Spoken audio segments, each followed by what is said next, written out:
All right. So my number two for this year 2024 was an album that I was when I heard that this band was releasing a new album.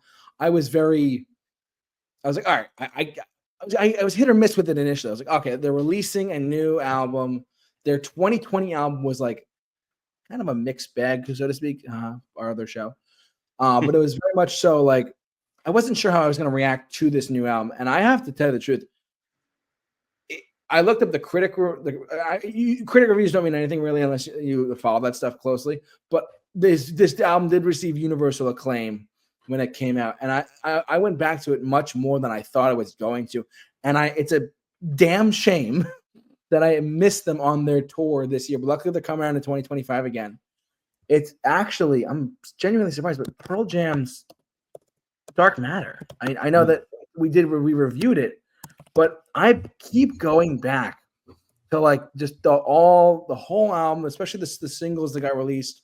The title track. I keep going back to Running. I go back to Wreckage a lot more because it's so reminiscent of Daughter from their early days.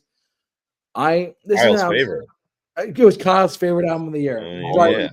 JT, you had two albums on your list here that have come this close to making my bottom five. I know this is the beautiful thing about our show is that we get to be diverse and have different opinions. And so that's what makes art and music great is that we can all share different opinions on things, and I love that. But yes, as Kyle was not a fan of this whatsoever, but I personally really enjoyed it a lot more than I thought I did. When the title track single came out, I was like, all right, that you have my attention.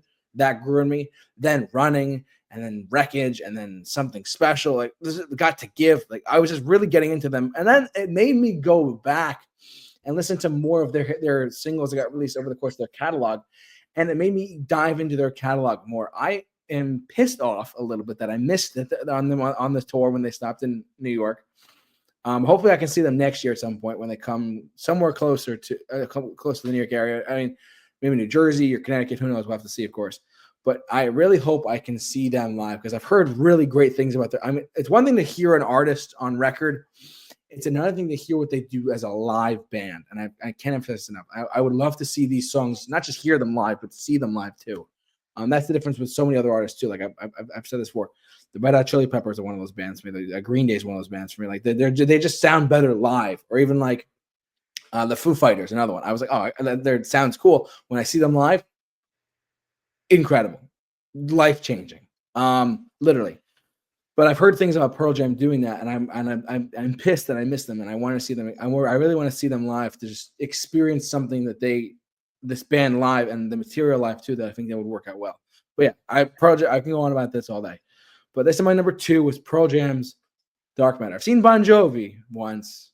That was 2018, but this is now 2024, going to 25. I hope I can see Pearl Jam next year. We'll have to see, of course. But yeah, my number two, Pearl Jam's Dark Matter.